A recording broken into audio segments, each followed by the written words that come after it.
Rapid fire answers coming your way. What's today's burning question? Let's find out.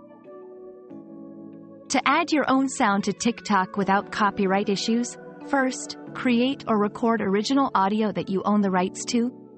Next, upload the sound to TikTok by selecting plus, then upload, and choose your video with the original sound. Before posting, tap Sounds at the bottom and then My Sound to add your audio. Ensure your content is unique and doesn't infringe on copyrighted material for a hassle-free experience.